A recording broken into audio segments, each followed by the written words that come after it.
ओम श्री शक्ति नमः। ओम श्री शक्ति नमः। ओम श्री शक्ति नमः। ओम श्री शक्ति नमः।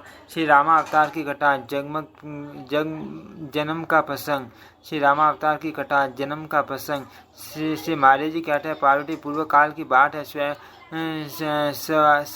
स्वयंभू मनु शुभ एवं निर्मल तीर्थ नैमिषारण्य में गोमती नदी के तट पर द्वादशाक्षर महामंत्र का जप करते थे। उन्होंने 1000 वर्षों तक लक्ष्मीपति भगवान श्री हरि का पूजन किया। तब भगवान ने प्रकट होकर कहा, राजन मुझसे वर मांगो।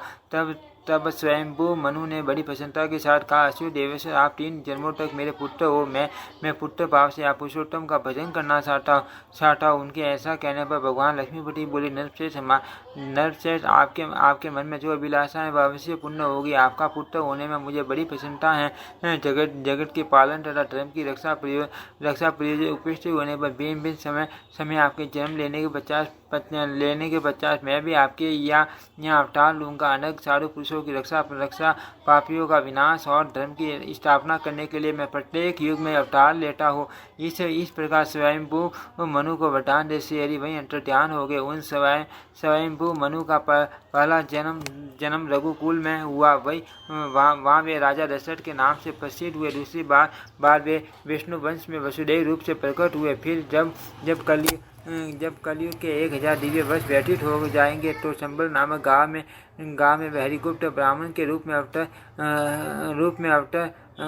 में उत्पन्न होंगे। उनकी पत्नी भी प्रत्येक जन्म में उनके साथ रही। अब मैं पहले श्री रामचंद्र जी के चरित्र का वर्णन करता हूँ, जिसके स्मरण मात्र से पापियों की भी मुक्ति हो जाती है। हिरण्यकशिपु और हिरण्याक्ष नामक दैत्य दूसरा जन्म धारण करने पर महाबली कुंभकर्ण और रावण हुए। मुनिवर पुलस्त्य के विश्रवा नामक एक धार्मिक पुत्र हुए, जिनकी पत्नी राक्षस राज सुमिला कन्या थी। उसकी माता का नाम सुकेशी था, उसका नाम केकसी था। केकसी ढूंढतापूर्वक व्रत का पालन करने वाली थी, किंतु एक दिन काम वेग की अधिकता से संध्या के समय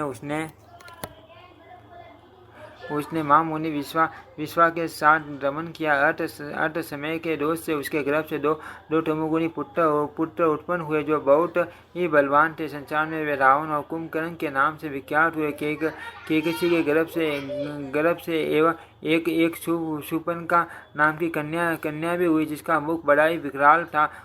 कुछ काल के पश्चात उससे विभीषण का जन्म हुआ, जो सुशील भगवत भक्त सत्यवादी धर्मात्मा और परम पवित्र थे। रावण और कुंभकर्ण हिमालय पर्वत पर अत्यंत कठोर तपस्या के द्वारा मेरी आराधना करने लगे। रावण बड़ा दुष्टात्मा था। उसने बड़ा कठोर कर्म करके अपने मस्तक रूपी कमलों से मेरी पूजा की। तब मैंने प्रशंसित होकर उससे कहा, बेटा, आपके मन में जो कुछ हो उसके अनुसार वर मांगो। तब वह दुष्टात्मा बोला, देव, मैं संपूर्ण लोगों पर विजय पाना चाहता हूँ। और आप मुझे देवता, दानव और राक्षसों के द्वारा भी अवध्य कर दीजिए। पार्वती, मैंने उसकी कथा अनुसार वरदान दे दिया। वरदान पाकर उस महापराक्रमी राक्षस को बड़ा गर्व हो गया। वह देवता, दानव और मनुष्य तीनों लोगों के प्राणियों को पीड़ा देने लगा। उसके सताए हुए ये ब्रह्मा आदि देवता पहले से आतुर हो भगवान लक्ष्मीपति के शरण में गए। सनातन प्रभु ने देवताओं के कष्ट और उसके दूर होने के उपाय को बलिपाड़े जानकर ब्रह्मा आदि संपूर्ण देवताओं से कहा, देवगण, मैं रघुकुल में राजा दशरथ के यहाँ अवतार धारण करूंगा और दुरात्मा रावण को बांडुओं सहित मार डालूंगा। मानव शरीर धारण करके मैं देवताओं के इस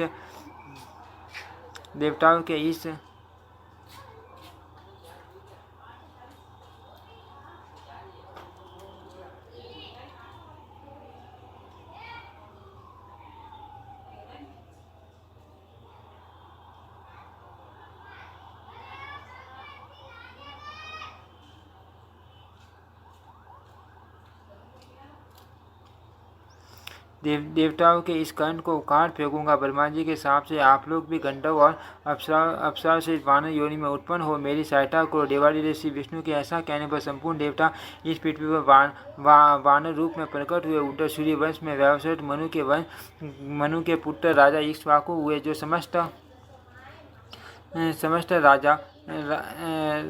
राजाओं में श्रेष्ठ महाबलवान और संपूर्ण धर्मज्ञों में श्रेष्ठ है। उनकी कुल परंपरा से तेजस्वी तथा बलवान राजा दशरथ हुए, जो महाराज अज के पुत्र सत्यवादी, सुशील एवं पवित्र आचार विचार वाले थे। उन्होंने अपने पराक्रम से समस्त भूमंडल का पालन किया और सब राजाओं को अपने अपने राज्य पर स्थापित किया।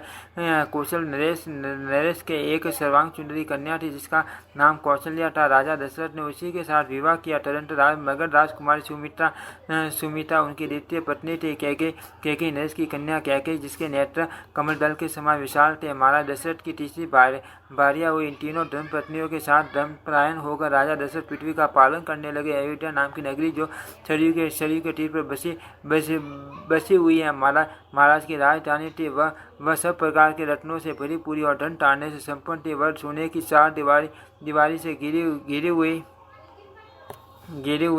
घिरी हुई और ऊंचे गोपुरों में नगर द्वारों से सुशोभित थे। धर्मात्मा राजा दशरथ अनेक मुनिवरों और अपने पुरोहित महात्मा वशिष्ठ जी के साथ उस पुरी में निवास करते थे। उन्होंने वहां अकंटक राज्य किया। वहां भगवान पुरुषोत्तम अवतार धारण करने वाले थे। अतः वह पवित्र नगरी अयोध्या कहलाई। परमात्मा के उस नगर का नाम भी परम कल्याण में था, जहाँ भगवान विष्णु विराजते हैं। वही स्थान परम पद हो जाता है। वहाँ सब कर्मों का बंधन काटने वाले मोक्ष सुलभ होता है। राजा दशरथ ने समस्त भूमंडल का पालन करते हुए पुत्र कामना से वैष्णव याग के द्वारा श्री हरि का यजन किया। सबको वर देने वाले सर्वव्यापक लक्ष्मीपति भगवान विष्णु उक्त यज्ञ द्वारा राजा दशरथ से पूजित होने वहाँ अग्निकुंड में प्रकट हुए। जाम्बूदन के समान उसकी श्याम कांति थी। वे हाथों में शंख चक्र और गदा लिए हुए थे। उनके शरीर पर श्वेत वस्त्र शोभा पा रहा था। वाम अंग में भगवती लक्ष्मी के साथ वहाँ प्रत्यक्ष प्रकट हुए। भक्त वत्सल परमेश्वर राजा दशरथ से बोले, राजन, मैं वर देने के लिए आया हूँ। संपूर्ण लोकों के स्वामी भगवान विष्णु का दर्शन पाकर राजा दशरथ आनंद मगन हो गए। उन्होंने पत्नी के साथ प्रसन्नचित्त भगवान की शरणों में प्रणाम किया और हर्षगद वाणी में कहा, भगवान, आप मेरे पुत्र पाहु को प्राप्त होता। भगवान ने प्रसन्न होकर राजा से कहा, नरश्रेष्ठ, मैं देवलोक का शीत, चारों पुरुषों की रक्षा, राक्षसों का वध, लोगों को मुक्ति प्रदान और धर्म की स्थापना करने के लिए आपके यहाँ अवतार लूंगा। ऐसा कहकर श्री हरि ने सोने के पात्र में रखा हुआ दिव्य खीर जो लक्ष्मी जी के हाथ में मौजूद था, राजा को दिया और स्वयं वहाँ से अंतर्ध्यान हो गए। राजा दशरथ ने वहाँ बड़ी रानी कौशल्या और छोटी रानी कैकेयी को उपस्थित देख इन्हीं दोनों में उस दिव्य खीर को बांट दिया। इतने में मझली रानी सुमित्रा भी पुत्र की कामना से राजा के समीप आई। उन्हें देख कौशल्या और कैकेयी ने तुरंत ही अपने खीर से आधा निकाल कर उनको दे दिया। उस दिव्य खीर को खाकर तीनों ही रानियां गर्भवती हुई। उस समय उनकी बड़ी शोभा हो रही थी। उन्हें कई बार सपने में शंख चक्र और गदा लिए तथा पीताम्बर पहने देवेश्वर भगवान विष्णु दर्शन दिया करते थे। तदनंतर समय अनुसार जब चैत का मनोरम मधुमास आया तो शुक्ल पक्ष की नवमी तिथि को पुण्यवसु नक्षत्र में दोपहर के समय रानी कौशल्या ने पुत्र को जन्म दिया। उस समय उत्तम लगन था और सभी ग्रह शुभ स्थानों में स्थित कौशल्या के पुत्र रूप में संपूर्ण लोगों के स्वामी साक्षात श्री हरि अवतीर्ण हुए थे। योगियों के ढेर सनातन प्रभु संपूर्ण